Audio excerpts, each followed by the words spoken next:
going to begin with a meditation, so just taking a comfortable position wherever you are, closing your eyes,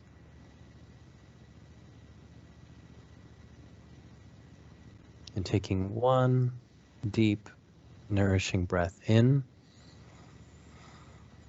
holding it for a moment, and slowly, slowly letting it go, letting your shoulders drop,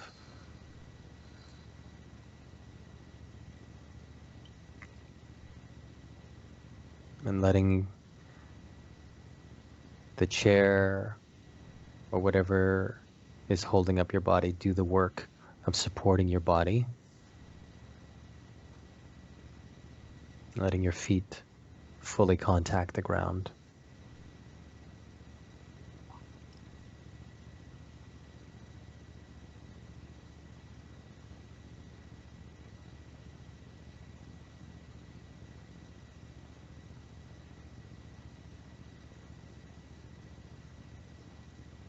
And in this meditation, we're going to look at awareness itself and try to make contact with awareness, with our conscious experiencing, moment by moment.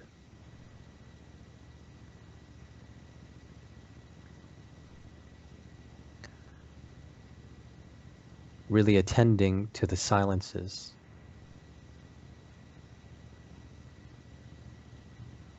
The spaces between your breath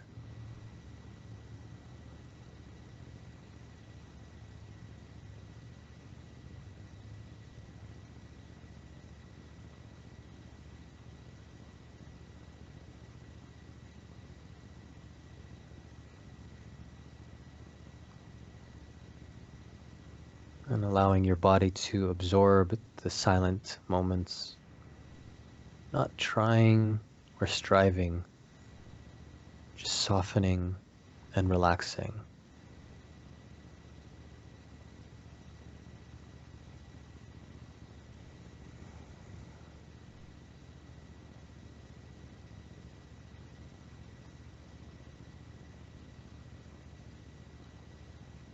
Letting go of thinking, letting go of problem solving,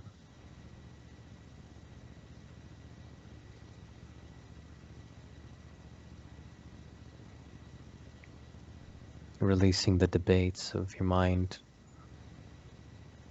and using your breath as an anchor.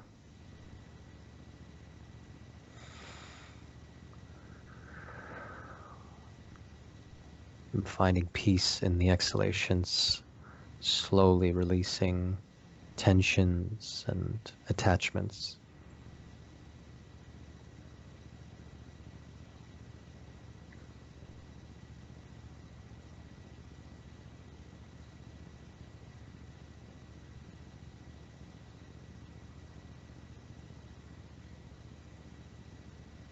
Feel the silences with your senses.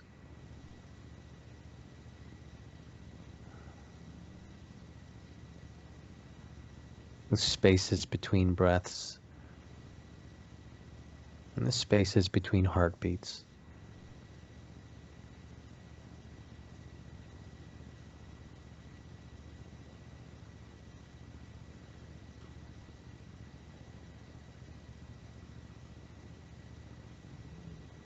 And just taking a moment now to appreciate that you as a living being are a conscious being that's capable of being self-aware and aware of others and aware of your environment, and that this is a beautiful gift that you can use to bring a positive force in your life and for others around you.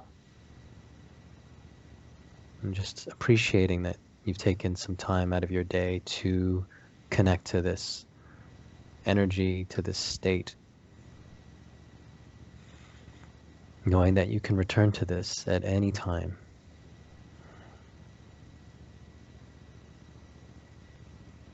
And when you're ready, opening your eyes, returning to the space that you're in.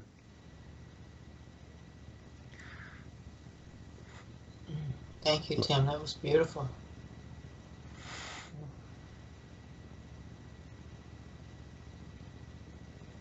So before we began recording, I was sharing with you, Sharon, that I've been thinking about that question that therapists love to ask about feelings. How are you feeling? Mm-hmm. Or what's the feeling that you have about the feeling? And Mm-hmm. what are the feelings underneath feelings? And that I think one of the ways to ask that question that may be more universal than asking about specifically feelings is what's feeling alive in you. And I guess I want to check in with you now. What's alive in you after that meditation or anything that you noticed during the meditation for yourself?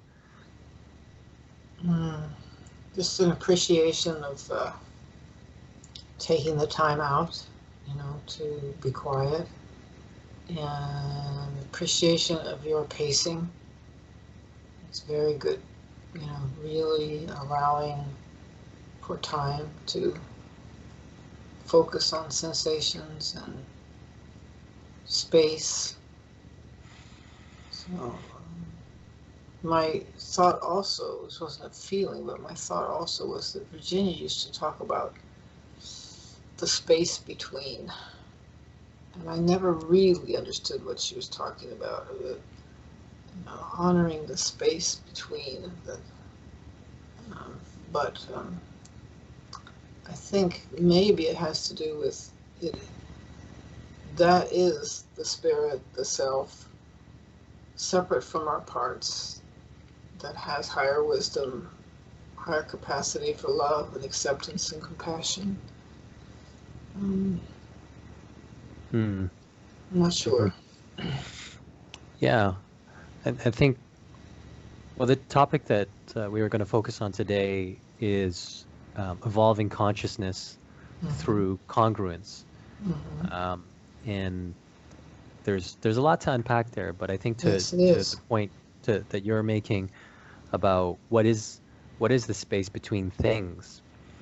Well, things are of form, and things that are not that are potential are formless. So the idea of I want to have kids is a formless. It's just an idea. When a couple uh, adopts or you know they get pregnant, then it's starting to actualize on that potential. So the living process is constantly there's this dialogue happening between the formless and the form. And the Tao Te Ching has been an important um, resource for learning about this. And I think Eastern philosophy tends to discuss the nature of the formless and the form. So, so the idea of compassionate energy or Mm-hmm. the things that allow us to transform something like stuck energy of anger, in emotion, like depression, that I think is um, some of the qualities of consciousness that we then use, right? So when I'm in a role of a therapist, I'm bringing certain universal resources that I think all human beings have, that are specific things that I use of myself to be a support to someone else. And it's like presence, it's the profound listening that you were talking about last time. Mm-hmm. And we bring those stances and energies from within our body to the experience through expressions of maybe reflective statements or Mm-hmm. different techniques. But the energy in my body has to really be genuine. It has to be congruent. Mm-hmm. And so I think this topic of evolving consciousness through congruence is really how am I using myself? How am I using the energies of myself? And I think initially from a place that is it needs to be formless, because if I decide, oh, this is what you need, then I'm giving advice, say. Mm-hmm. And that's a very formed kind of, well, you need to get a job and you need to do this and da da da da. And I think most of us have had the experience, the recoil of how we feel when we're getting that. And Yes. so why is that? It's like, well, maybe that form is premature, and that form is like foreign to the person because they haven't gone through that journey themselves. Mhm. And Because it seems to me we're dealing with two things. One is access to our aliveness feelings. The other is talking about the evolution of congruence, and how those two, are we looking at how they come together, or? I guess it's firstly, for me, I think of congruence as the manifestation of um, the expression or the manifestation of consciousness um, of the energy of the self, the Mhm, energy. Like when we talk about self connection, mhm. what's important for me in that process is I'm not just responding from a pattern. I'm not just responding from my ego. I've connected to a deep, authentic place in myself where my yearnings Right, live. right. And from there, I make a decision. I'm consciously communicating, right? So Yes. if I Yeah. I receive a reaction from someone, whether it be through in person or phone or email, and I have my initial reaction, which is normal and will always be there. It's then how do I use consciousness? How do I use my awareness to Yes. go through a process to evolve my initial reaction, which may be a feeling of threat, and so therefore maybe fear or anger. How do I evolve through the layers of myself and through the layers of my mind, that what comes out of me is really genuine, it's truthful, it's whole. So it Yes. involves the whole of all or as much of the resources within me, so that whatever I give in response to the event or the other person, I feel at peace about it, regardless of the outcome or the next response from them. Yes. Yes. Right? I feel like I've considered it. I've considered my values, and the state of meditation, I think, is an opportunity to sit with experience and to Mhm, practice not reacting to thoughts and feelings and experiences and memories, not falling into it.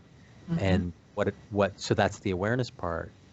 And then I think more active practices, and it could be like a self-compassion, uh, or loving kindness kind of practice, or a forgiveness practice, or something like that, where we're consciously choosing a value, a virtue, an energy to combine with the reaction, so that what's living in me can move. Right? Exactly. So Exactly.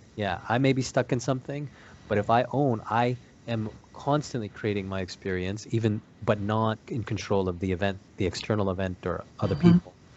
But what's living in me is mine, and I want to choose to change that. The fundamental resource of what's living in me is consciousness. So Mhm. what does that really mean? It's my ability to think, my ability to feel, my ability to express, uh, through the many layers of myself, uh, that allows that experience to get unstuck. Mhm. So I call it the pause effect. the pause? Pause effect. Pause, Which yeah. can be a nanosecond, and you go, Mm, "Oops, I'm not going down that route," and be reactive. Or it could be a week, whatever you need yeah. to. Many years ago, I heard a neuropsychologist uh, talk about our reactivity, and that he called it the rut theory.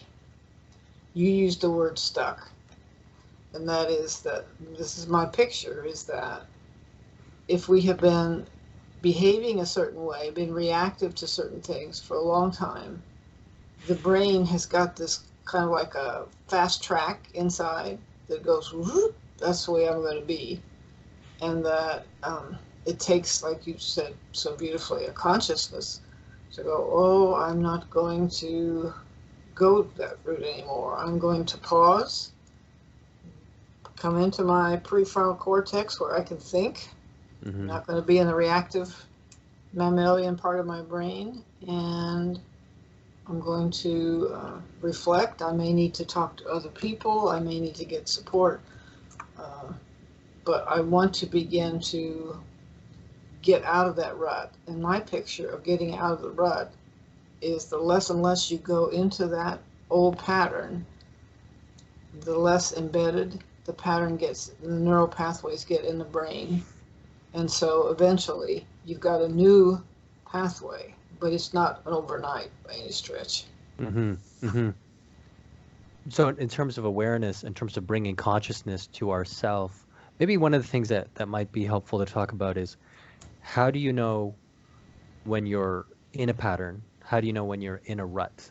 Like what are the signs Mm-hmm. of that we see in ourselves and that we see in the people that we work with Right. that might be a telltale sign that I'm stuck in a survival pattern or I'm stuck in a survival role Mm-hmm. that that I could be empowered to look at, to take Mm-hmm. ownership of. Mm-hmm. Uh, one of the things that comes to mind is Virginia's coping stances. I think that's a very simple, elegant way of describing. These are four survival patterns that we can all easily identify. They're blaming, so it's all your fault, Mm-hmm. or focusing on the other and not enough awareness of the self. Mm-hmm. And it could be quite absolute, like it's entirely your fault and I'm a victim here. Mm-hmm. Placating would be it's complete opposite. It's all my fault, and conceding and allowing oneself to be the scapegoat and taking all of the blame on. Mm-hmm. And then super reasonable is being very rational and not having any space for emotions. That feelings are such a threat that all I can focus on are the facts and of the objective realities. And Mm-hmm. then and irrelevance is generally an avoidance of all things, subjective and objective, and it's a very ungrounded way of coping, which could be as ungrounded as dissociation or an addiction or use of substances. So those are that's one way of describing the kind of patterns that people can get into. But maybe Mm-hmm. using that as a structure, we could talk about what are the characteristics that if I'm interested in being more self-aware and being responsible for myself and my experience, what are happening in those coping stances that you've seen in your work Mm-hmm. where um, where people are falling into that rut, right? And maybe even in conversations where people come to you and they're like a broken record. They're Yep. saying the same things, thinking wise, cognitive wise. Yeah. They're stuck. What does that sound like Most to you? couples in pain can actually write the script for you. They can't get out of it, but they know the script. Yeah. You just get, reactively hooked. When I've added in my own conceptual thing around defensiveness that is basically fight, flight, or freeze. So fight has within it blaming, which can be it's all your fault, but it can also be blaming in terms of generalizing. You always forget my birthday, or character assassination Yeah. of you are blah blah blah, or threatening or sarcasm, um, or intimidation. All those are forms of fight. And then the forms of flight, you mentioned, you did a really nice job of talking about placating. Um, in some ways, you can also think about distracting, like, uh, you know, Mm-hmm. you must look at the news on the television rather than what I want to talk to you about. Um, and withdrawing. In my picture, really, emotional withdrawing is the people I've seen. This is one of the hardest to get a handle on because both couples are in the room, both parties of the couple are in the room, and one person is saying, I'm here, but it's clear that their heart isn't Mm-hmm. there. Mm-hmm. So that Mm-hmm. emotional withdrawal, John Gottman calls it stonewalling. Right. Yeah. Um, and then there's the actual, literally, physically withdrawing and cutting people off. And that's a very sad pattern that I see with people that, they can't work out the differences, so they cut their son off for, a terrible long time, or their spouse, and they're living parallel lives together. So There are many forms of it. So then what happens if you're looking at a pattern? You may have somebody who blames and somebody else who blames back, right? And then they get caught. And they just go round and round as to whose fault it is. Blame, blame, blame. Or it can be that one person blames and the other person placates, withdraws, distracts to protect. Or you can have withdraw, withdraw. Mm-hmm. You could have placate, placate. There's all different ways that we put those core defenses together. And Virginia called it a stress ballet. Right. And that, it just continues. And it may be that I start out as a placator and then pretty soon I'm blaming. And then pretty soon I'm withdrawing. Right. Right. So it's right. a whole series. Yeah. Yeah. Depending on how, like, what's happening at a moment in time where, okay, if I make a mistake, then I'm going to have to placate and maybe you can blame me. Once you make a mistake, we can reverse the roles. But it's because it's a stuck pattern, the relationship, people aren't uplifted. They're degraded by these character assassinations, these permanent characterizations that don't allow for any kind of process of change or process of growth.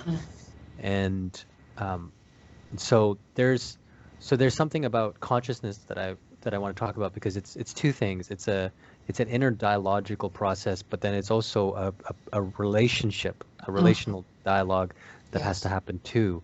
So it's, when I work with families and I witness, okay, this is the thing that I sense in them that if they could be aware of, they might express in a completely different way.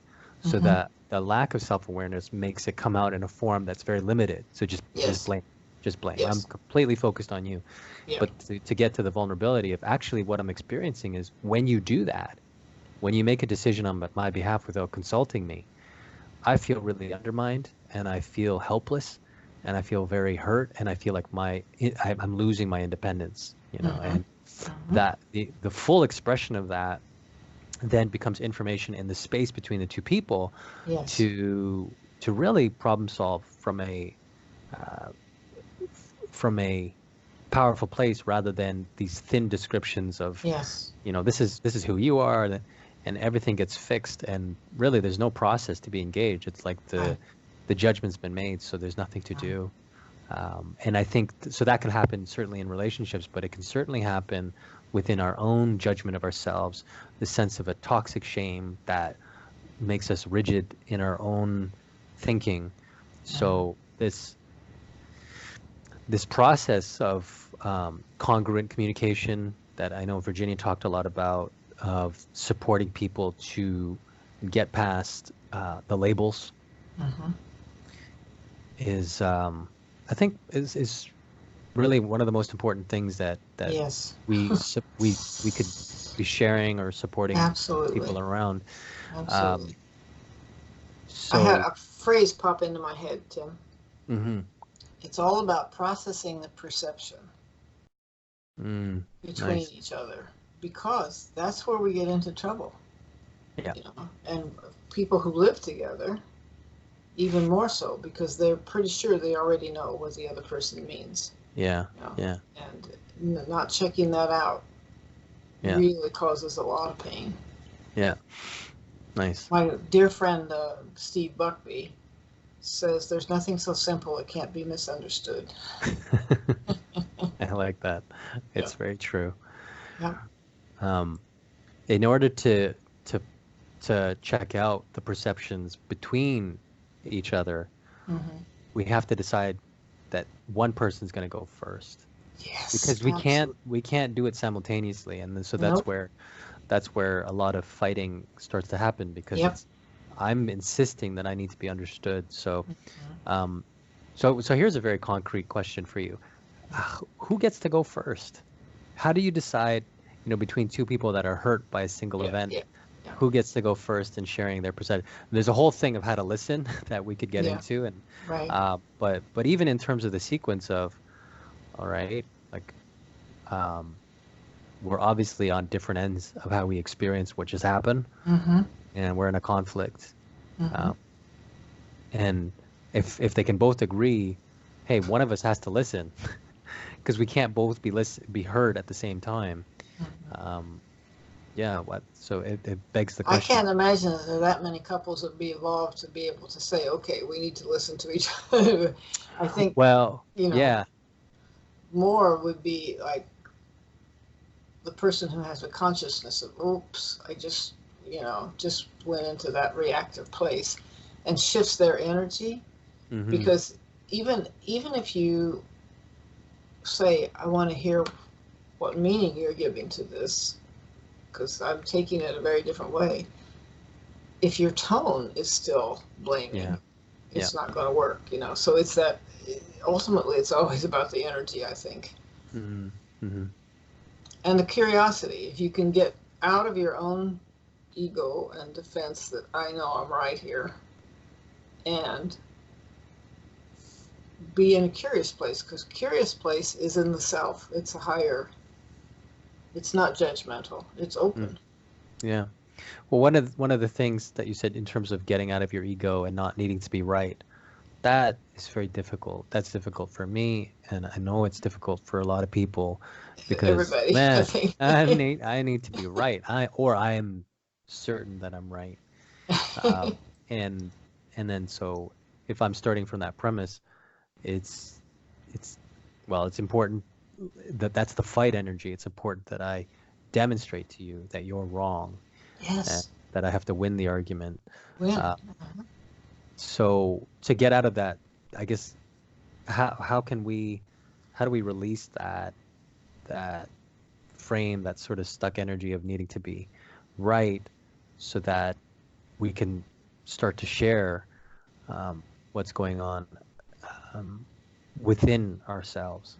I think when you talked earlier about consciousness of values around reactivity, I think that's where it is. So if I can get myself recentered and think, what's my overriding desire here in this Mm, relationship? Harmony, connection, whatever. Then I can step out of that rigid, righteous place. I've got to mm, win. One of my colleagues used to say she wanted to work on stepping out of being right and into compassion. mm. Wow. But I also think being just open and curious could be a lot easier a lot of time. If you're that defended right at the moment, right? Yeah. Compassion, maybe not, but if I could at least open up and go, okay, I want to hear your side of this, right? But I don't know, Sharon. I guess I want to challenge that, which is like, it's if I started into compassion, then that might be that might be good for the other person to receive that energy from me. But we also have to honor, let's say, if there is a hurt in me or some kind of conflict in me, Mm-hmm. that like that transition might be difficult to go, right? Like that's an ideal, Yes. but I wonder if the ideal in I'm going to shift from being right to being compassionate isn't in some situations unrealistic. Mm-hmm. Like, because I don't think what if something's congruent, I don't think it necessarily sounds nice all the time in terms of what is an honest expression. Mm-hmm. So like if something happens and I'm angry or I'm hurt by it, the energy isn't going to be the gift of compassion out of me. Like No. to me, that doesn't feel like a congruent response. It just Right. feels like I've decided that's what I should do and that's what I'm Yes. doing. Yes. Um, but maybe compassion for myself is I'm going to express it honestly. It's going to be scary. I have no idea how the other person's going to respond, but here's the truth. And I will own my reaction or my emotions about it and my perceptions about it and not engage into name calling, Yes. all or nothing kind of statements. Yes. That's what I'll do in terms of how it's going to come out. Right. Uh, but I'm going to be very straight with the other person and say, this was my expectation, and it didn't happen. And so now these are the feelings that I'm living with. Mm-hmm. Mm-hmm. This hurts, sucks, and I'm angry, and to just be as honest as possible. But Mm-hmm. I think in order to do that, we need to differentiate between the ego and the self. That when we're interacting within a family, mother-child, within workplace, coworkers or managers and employees, that we're simultaneously dealing with the ego and the self, and we need to be able to give constructive feedback without hurting each other at the level of ourself. And that's difficult to do when the self and the ego, or the self and the role, are enmeshed. They're one and the same. Because I think many of us, and I come in and out of this myself, identify myself with the role or the outcome of the role. So if I'm doing a good job, if I'm working well as a therapist, then and I'm good and I'm worthy, then the feedback from the world that what I'm getting is good job. And if there's any kind of negative towards that, then my sense of self-worth drops. A lot of what I've been working with and within myself and in my work with people is the comments about competency or about role have nothing to do with who you are or your self-worth at all, because we're all trying to manifest and we're trying to grow, so we're imperfect. So just to kind of work with that premise. And I think there's a security in that, a security in a stability of, yes, I'm not perfect. I am in my role or in my ego, I'm a constant work in progress. But as a human being, my value is unquestionable. Yes. And if we can live with that sense of dignity, always kind of holding to a secure base of this is who I am, and I'm constantly evolving and growing, then I can listen to whatever the feedback is about my competency or about my role or about how I, make a mess. I make a mess in the living room, or I could, do better with my filing or whatever, things that I need to work on, for example, in my home life. So that those things I can really receive, and I can receive within my heart, because I know that the feedback is not an attempt at, hopefully not an attack at my personhood. Right. And yeah. So I think that consciousness is probably a differentiation between self and ego. Yes, That's an very important good. distinction. Very good point. And I think that's something, it takes time, but I think once people have even the concrete understanding of there's a difference between your ego. You're not your job. You're not the amount of money you have in your bank account. You're not the things that you possess. We strive towards these things, and we have an idea of success, but that's all for the ego. And there's nothing wrong with that. It's just we have to protect our identification with the self from those superficial definitions, because and things happen and natural disasters happen, and then what? Like you're alive, but you're not a self anymore. Like it can't be that tenuous. So to have a stable sense of yourself, but also to be able to relate in an honest, authentic way with other people and with our own experience, I think is really important. So I think it's important to say to people, though, Tam, that if you don't feel that, that's not your fault. yeah.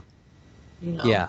And the more trauma you've had as a child, the higher the possibilities are. It's going to be hard for you to feel your worth. The way I think about that is the ego encompasses all the attachment needs. The ego needs validation and attunement and attention, all those things, because as a young person, as an infant, you're developing that ego. That first 20 years of your life is developing it. The first half of your life is developing that ego so you can mediate with the world. I have an identity. This is my name. This is my social insurance number. This is my job. This is my education. It's the development of that. So all those attachment ego needs need to be met. It just so happens that it might not be met by your parents specifically, or if they don't have the capacity to meet those needs. But it's still, I still describe those as needs of the ego, because the self is, you're born with the self and you die with the self. It is unchanging, because it's the life force that let's say, describe it at the spiritual essence part of us. Yes. It's the part that continues to grow even through adversity, through, horrific events and Yes. contexts. It's But never destroyed. it's Never. never destroyed. And however, the egos can be destroyed, and they can resurface. How? And it's through nurturing the self, a new ego can develop. Maybe an ego that's more flexible, an ego that has compassion, an ego Mm-hmm. that can enact those energies that maybe weren't present Mm-hmm. in a person's earlier life. Mm-hmm. So for me, the ego is like the fruits of a tree, like things that manifest at the level of branches, and um, that's where transformation happens, or the the outcome of transformation Yes. happens. Yes. So yeah, it's the attachment needs, of course, are important, but that's I separate that out from the self. Mm-hmm. You know? Okay. Mm-hmm. Yeah.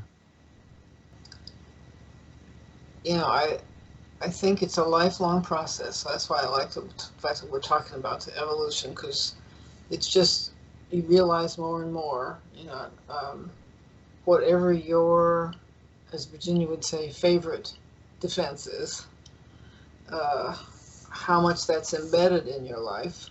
Mm. And then when you begin to realize it, then it's like, okay, I don't want to do that, and then it'll pop up somewhere else. Um, so I think it's a consciousness of how can I do this differently? And you may actually need guidance with that because it may be so foreign to you. My parents both placated, and so Mm. I learned placating with a PhD level. So I'm constantly conscious. Am I doing this to make somebody else happy? Is this honest? One thing, Tim, I wanted to say to you when you're talking about being honest, congruence doesn't necessarily sound nice or pretty, but I Mm. really appreciate what you also said about it does not go below the belt. It's Mm. authentic with no name calling, because I've been worried that sometimes people go, well, I'm just being honest with you. Mm. The fact that in labeling people and in a way that's not respectful. In my mind, Yeah. consciousness is, congruence is trying to be conscious about putting all three aspects of congruence in the equation. What do I need here? What's the other person need here? How can I value both of us with respect and Yeah. the environment, Yeah. Totally. Yes.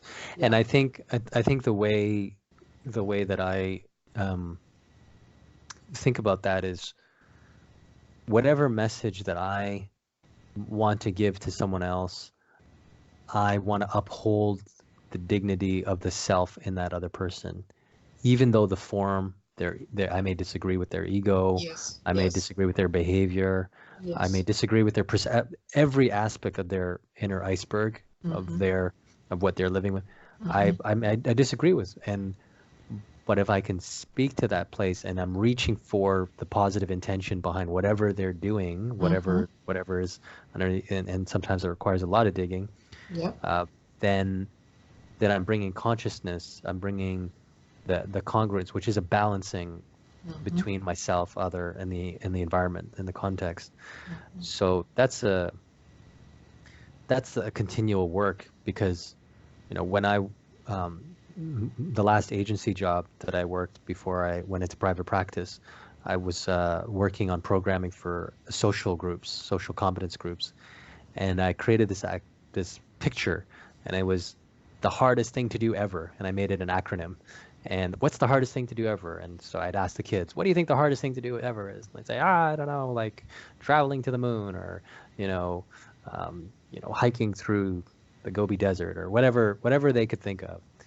And then what I would show them is this image of two people facing each other and with two thought bubbles. And in each of the thought bubbles was a representation of those two people again.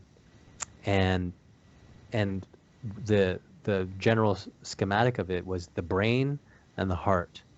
So there's two brains and two hearts in any dialogue. Yes. And one of the hardest thing to do, I don't know if it's the hardest thing to do, but in my opinion, it's the hardest thing to do, Hmm. is to hold two brains and two hearts at the same time. Wow. And yeah, What a so powerful picture. yeah, so that's our challenge, right? Well, the Yes. third element that we're talking about is the environment. So we Yeah. we won't get into that, Right. but Right. that's enough. Like two brains and two hearts. If you can hold both of those things Mm-hmm. simultaneously, Mm-hmm. then that's amazing. And I think Yes. that's our constant work Yes, it within is. ourselves and with each other, and that's consciousness, that evolution of how can I hold so much, Right. and it's going to take time and a lot of practice, but And we're never going to get it perfectly. You know, I mean, yeah, like Virginia said, there's only evolution. There's no cure. yeah, You know, because we're human yeah, beings, right? yeah, yeah. No quick fix. No quick fix here. And I always think about all the years I've studied her work and think it's like each time I revisit something, I think I get it deeper. I think this is like really fine wine. Somebody Hmm. one evening offered me some really expensive wine, and I went, "Ooh, this tastes a lot different than what I drink." Wow, you know, there really is something to aging, right? Uh, So this is all getting our fine wine going, right? yes, that's a good picture to have alongside brains and hearts. Yeah, Is a nice. Um, they're toasting each other with their fine yes, wine.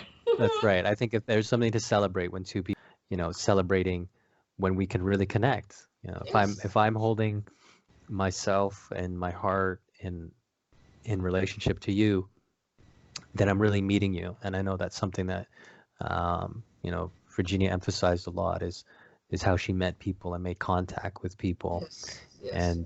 And I think when we have an opportunity to really meet each other, that is something to really celebrate. So I want to end our conversation by Hmm. celebrating you and our connection, and yeah, just appreciating the evolving conversation that we're Right, having. right. So Thank you, Tim. so thank you, and we'll connect with everyone that's listening next time. Hmm.